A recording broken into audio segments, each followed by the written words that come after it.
Φόντος τον κύριο Τάσο Χαραλάμπους έμαθε την τέχνη σε ηλικία 13 χρόνων. Σήμερα διατηρεί ένα μεγάλο εργαστήρι στη βιομηχανική Λακατάμιας, όπου σκαλίζει, συντηρεί αλλά και αναπαλαιώνει λογής αντικείμενα.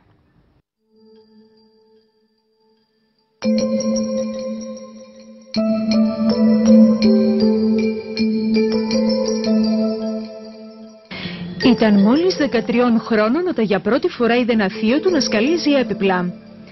Μια ματιά ήταν αρκετή για να πάρει αποφάσεις για το μέλλον του. Η τέχνη του σκαλίσματος αμέσως τον γοήτευσε και μιας και οι επιδόσεις του στα γράμματα δεν ήταν και οι καλύτερες, ακολούθησε την τέχνη. Όταν ήμουν 13-14 χρόνων περίπου, επισκέφτηκα με τον πατέρα μου έναν θείο μου που σκάλιζε. Πρώτη φορά είδα να σκαλίζουν, άρεσε μου. Από εκείνη την ημέρα ζητούσα κάθε μέρα να γίνω σκαλιστή. Εντάξει, ο πατέρας μου δεν δεχόταν, ήθελε να τελειώσω σχολείο. Μετά εγώ δεν διάβαζα, τι να κάνει. Έβγαλε με από το σχολείο, πήγα στα 14 μου, πήγα δουλειά. Στον μάστρο σου μπορείς να μάθεις 5, 10, 20 πράγματα, όχι παραπάνω.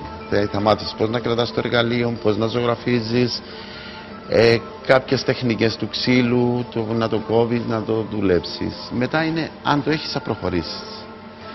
Και εγώ νομίζω ότι δούλεψα στον θείο μου μέχρι τα 18 που πήγα στρατό, 19 απολύθηκα, άνοιξα κατάστημα το 1982.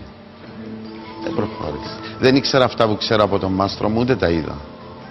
Διότι ο κάθε τεχνίτης κάνει το δικό του μοντέλο. Άρα προχωρείς μόνος σου.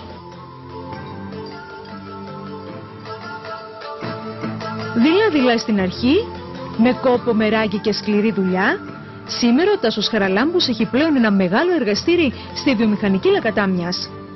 Σκαλίζει, συντηρεί, αλλά και αναπαλαιώνει λογής αντικείμενα. Έπιπλα, πίνακες, αναλόγια, αγίες τράπεζες, φύλλα χρυσού. Το σκάλισμα απαιτεί υπομονή, αλλά και δεξιοτεχνία. Και ο βασικό όμως, να αγαπάς αυτό που κάνεις. Πρώτα πρέπει να σου αρέσει. Να σου αρέσει, να μπορείς να σχεδιάζεις, να είσαι καλός στο σχέδιο και να αγαπάς τη δουλειά σου. Αν την αγαπάς, να προχωρήσεις. Είναι δύσκολο. Για μας είναι δύσκολο, για έναν όμως πρωτάρι, αρκετά δύσκολο. Για να μπορέσεις να σκαλίσεις, να κάνεις καλή ποιότητα σκαλίσματος, πρέπει να ξέρεις να σχεδιάσεις κάτι. Γιατί σχεδιάζοντας, σκέφτεσαι το τελειωμένο σκαλισμένο πώς είναι. Αν μπορείς να το κάνεις, νομίζω ότι το σκάλισμα να σε ευκολύνει. Ο ίδιος ακολουθεί τον παλιό παραδοσιακό τρόπο. Με περηφάνεια μας πληροφορεί ότι τα πάντα είναι χειροποίητα. Είναι όλο με το χέρι. Να το σχεδιάσω, μετά με τα σκαρπέλα όπως δουλεύαν τα παλιά χρόνια, θα ξεκινήσουμε να σκαλίζουμε με το χέρι. Σκαρπέλο που πάνω. Είναι τα εργαλεία αυτά που χρησιμοποιεί ο σκαλιστής. Τα δύο βασικά εργαλεία. Ο ίδιος εξηγεί γιατί θεωρεί ότι οι παλιοί μάστορες έκαναν εκπληκτική δουλειά. Ειδικά στις εκκλησίες οι παλιές δουλειές είναι καταπληκτικές. Γιατί παλιά δουλεύασαν με το... Τι να σου πω για το φαγητό. Εκαλούσε η εκκλησία των ταλιαδόρων, το ξυλογλύπτη, να επισκεφτεί την εκκλησία και λένε του θέλω να μου σκαλίσεις την εκκλησία, να μου κάνεις το τέμπλος ή τον άμπονα ή κάτι και εγώ θα σε δώσω σπίτι να μένεις, θα σε ταΐζω, θα σε ποτίζω, θα στέλνω λεφτά της οικογένειας σου για όσον καιρό χρειαστεί. Άρα ο τεχνίτης δούλευε για το φαγητό του. Αν μία τέχνη ήθελε 6 μήνες να γίνει, ίσως να κάνει πιο καλή δουλειά, πιο σχολαστική, για να κάνει ένα χρόνο να έχει φαγητό.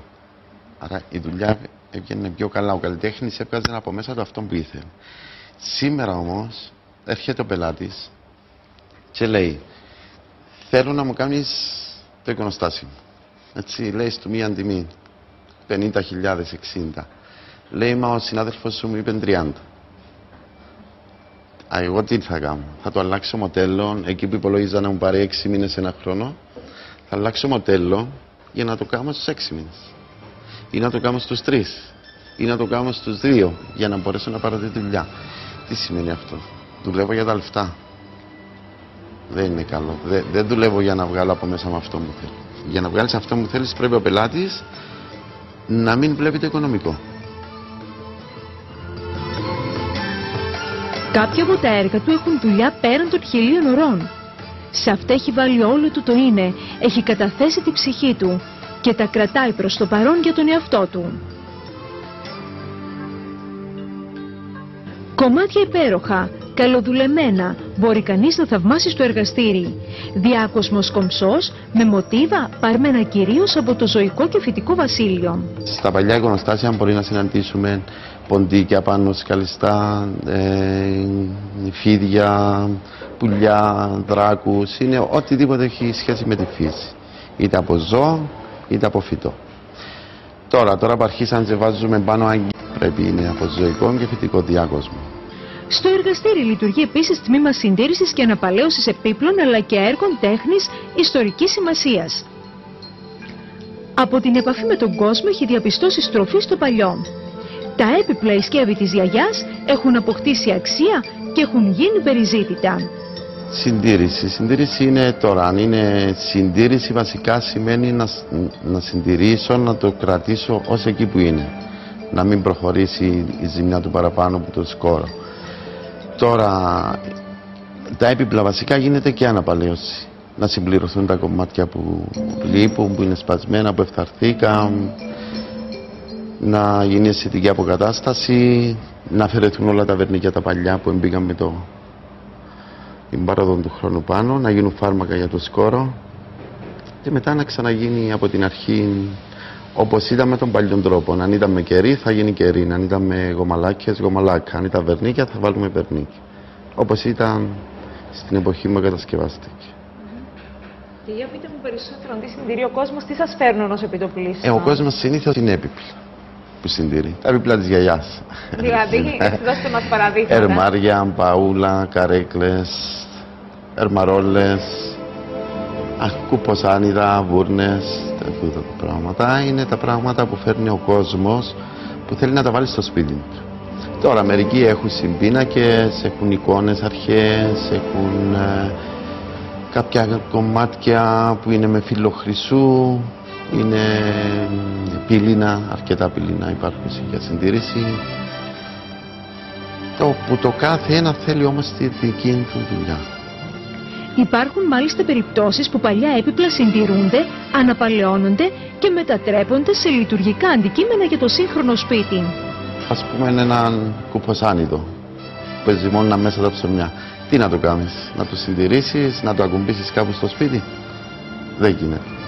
Αν μπορεί να το πάρουμε, να το ζωγραφίσουμε μέσα, να το συντηρήσουμε, να ζωγραφίσουμε η τοπία, συνήθως Αγίους κάνει ο κόσμος, ή να το κάνεις πολύφωτο, ή πάλι μια βούρνα που ζυμώννα μέσα, ξύλινη.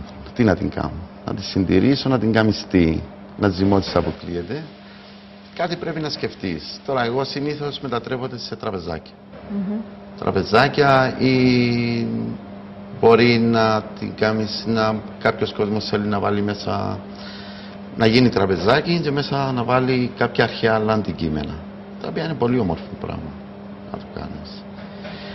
Άλλα πράγματα, τώρα μια ραπτομηχανή, τι να την κάνεις? Μπορεί να την μετατρέψεις, να την κάνεις σε τραπεζάκι, να την κάνεις σε...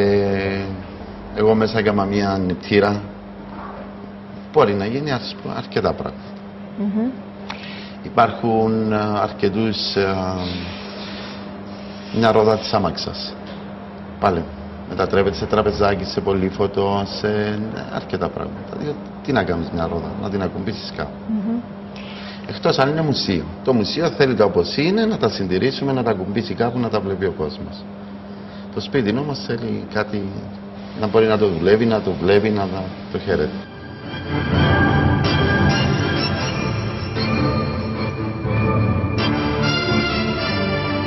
Εντελώς διαφορετική είναι η συντήρηση έργων τέχνης ιστορικής σημασίας, την οποία ανελαμβάνει δικός. Η Αδαμαντία Διερονίτου συνεργάζεται με το εργαστήριο από το 2002.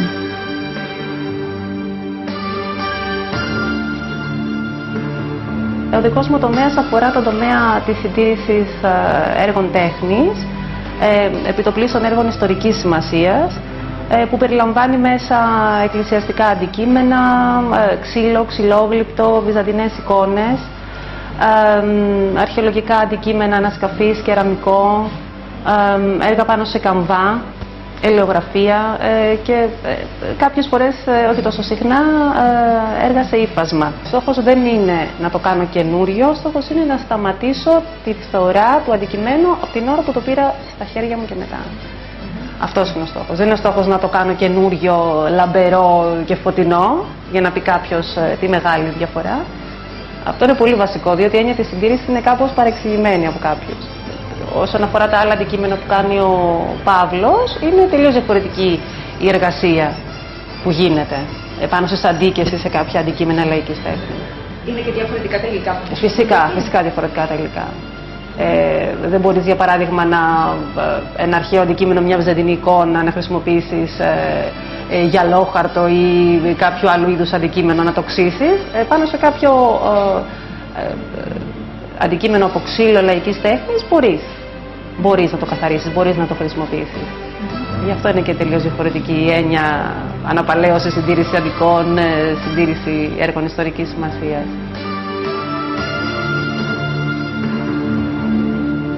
Ιδιαίτερα σημαντική θεωρείται η καταγραφή των εργασιών συντήρησης, η οποία γίνεται πλέον σε ηλεκτρονική μορφή.